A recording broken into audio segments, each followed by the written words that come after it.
Hi friends, இந்த வீடியோவில் நம்ம அடுத்த ஒரு டாபிக் பார்க்க போகிறோம். போன வீடியோவில் நம்ம இன்வாய்ஸ் பற்றி பார்த்தோம். அடுத்த வீடியோவில் அதே மாதிரி ஒரு டாக்குமெண்ட் தான், ஆனால் இதுக்கு பேர் டாக்ஸ் இன்வாய்ஸ் கிடையாது, பில் ஆஃப் சப்ளை.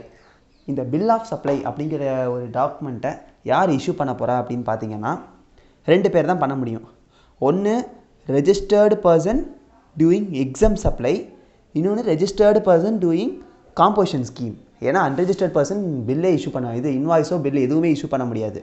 அதனால் ஒரு ரெஜிஸ்டர்ட் பர்சன் எக்ஸாம் சப்ளை பண்ணுறவங்க ஏன் பில் ஆஃப் சப்ளை இஷ்யூ பண்ண போகிறாங்க, டாக்ஸ் இன்வாய்ஸ் இஷ்யூ பண்ண போகிறது இல்லை அப்படின்னு கேட்டிங்கன்னா, டாக்ஸ் இன்வாய்ஸ் இஷ்யூ பண்ணுறது எதுக்காண்டி, ஜிஎஸ்டி கலெக்ட் பண்ணுறதுக்காண்டி.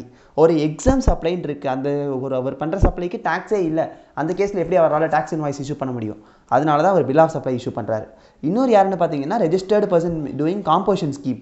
காம்போசிஷன் ஸ்கீம் ஏற்கனவே நம்ம ஸ்டார்டிங்லேயே பார்த்துட்டோம். காம்போசிஷன் ஸ்கீமில் டாக்ஸ் பே பண்ணுறவங்க யாராலையுமே கம்பல்சரியாக டாக்ஸ் கலெக்ட் பண்ண முடியாது, அவர் சொந்த காசு போட்டு தான் இஷ்யூ பண்ணணும். ஆனால் எதுக்காண்டி பில் ஆஃப் சப்ளைனா, அவர் சொந்த காசு போட்டு கட்டணும், ஓகே தான்.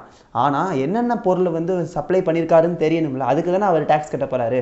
அந்த கண்டென்ட்ஸ் என்னென்ன குட்ஸ் இஷ்யூ பண்ணியிருக்காருங்கிறத காமிக்கிறதுக்காண்டி தான் இந்த பில் ஆஃப் சப்ளை அப்படிங்கிறதுனால இஷ்யூ பண்ண போகிறாரு. நான் ஏற்கனவே சொல்லிட்டேன், பில் ஆஃப் சப்ளை அதில் டாக்ஸ் ரிலேட்டட் கண்டென்ட்ஸ் இருக்கக்கூடாது. ஏன்னா பில் ஆஃப் சப்ளைங்கிறது டாக்ஸ் இன்வாய்ஸ்க்கான சப்ஸ்டியூட் தான். டாக்ஸ் இன்வாய்ஸ் யாரால் இஷ்யூ பண்ண முடியாதோ அவங்க தான் பில் ஆஃப் சப்ளை இஷ்யூ பண்ணணும். அதனால தான் tax related contents bill of சப்ளையில் இருக்கக்கூடாது. அப்புறம் electronic bill of supply, online generated bill of சப்ளையாக இருந்துச்சுன்னா சிக்னேச்சர் நாட் ரெக்வயர்ட். நம்ம மேலே பார்த்த மாதிரியே தான், எலக்ட்ரானிக் டாக்ஸ் இன்வாய்ஸ்க்கு சைன் தேவையில்லைன்னு பார்த்தோம். அதே மாதிரி எலக்ட்ரானிக் பில் ஆஃப் சப்ளைக்கு நமக்கு சைன் தேவையில்லை.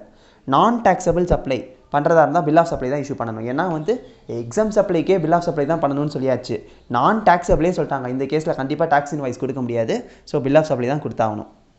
அதே மாதிரி கன்சாலிடேட்டட் பில் ஆஃப், போன கேஸில் நம்ம கன்சாலிடேட்டட் டாக்ஸ் இன்வாய்ஸ் அப்படிங்கிற ஒரு கான்செப்ட் பார்த்தோம். அதே மாதிரி தான் இங்கேயும் கன்சாலிடேட்டட் பில் ஆஃப் சப்ளையும் இவர் இஷ்யூ பண்ணலாம். எப்போ இஷ்யூ பண்ணலாம் அப்படின்னு பார்த்தீங்கன்னா, ரெஜிஸ்டர்டு அன்ரெஜிஸ்டர்டு பர்சனாக இருக்காங்க, ரெசிபியன்ட் பொருள் வாங்குறவர் அன்ரெஜிஸ்டர்டாக இருக்கார், value of goods and services 200 ரூபாயை விட கம்மியாக இருக்குது, ரெசிபியன்ட் கேட்கல. இந்த கேஸில் இவர் இது பண்ணிக்கலாம், கன்சாலிடேட்டடாக இஷ்யூ பண்ணிக்கலாம். ஏன்னா ஒவ்வொரு குட்ஸ் இப்போ 200 ரூபாய்க்கு கம்மியாக இருக்கிற ஒவ்வொரு குட்ஸுக்கும் தனித்தனியாக பில் ஆஃப் சப்ளை இஷ்யூ பண்ணிகிட்டு இருக்க முடியாது. அதனால தான் 200 ரூபாய்க்கு கம்மியாக இருக்கிற பொருளாக இருந்துச்சுன்னா மட்டும் மொத்தமாக அந்த டே எண்டில் கன்சாலிடேட்டட் பில் ஆஃப் சப்ளையாக இஷ்யூ பண்ணிக்கலாம். அடுத்து tax invoice cum bill of supply. Tax invoice cum bill of சப்ளைனா, டாக்ஸ் இன்வாய்ஸும் பில் ஆஃப் சப்ளையும் சேர்ந்து ஒரே டாக்குமெண்ட்டாக இருக்குது. இது எந்த கேசஸில் வரும்னா டிபார்ட்மெண்டல் ஸ்டோர். ஏன்னா டிபார்ட்மெண்டல் ஸ்டோரில் சேல்ஸ் பண்ணுறவங்க டாக்ஸபிள் குட்ஸும் இஷ்யூ பண்ணுவாங்க, எக்ஸாம் குட்ஸும் இஷ்யூ பண்ணுவாங்க. இந்த கேஸில் எக்ஸாம் குட்ஸுக்கு டாக்ஸ் வராமல் இருக்கணும், டாக்ஸபிள் குட்ஸுக்கு டாக்ஸ் கட்டணும். 2 பில்லு தனித்தனியாக இஷ்யூ பண்ண முடியாது, டாக்ஸுக்கு தனியாக டாக்ஸ் இல்லாததுக்கு தனியாக இஷ்யூ பண்ண முடியாது. அதனால தான் tax invoice cum bill of supply அப்படிங்கிறது டிபார்ட்மெண்டல் ஸ்டோரில் இஷ்யூ பண்ணுவாங்க. That's all friends. இதுதான் நமக்கு பில் ஆஃப் சப்ளை அப்படிங்கிற ஒரு கான்செப்ட். இந்த பில் ஆஃப் சப்ளையோட முக்கியமான பாயிண்ட் டாக்ஸ் கலெக்ட் பண்ண முடியாது.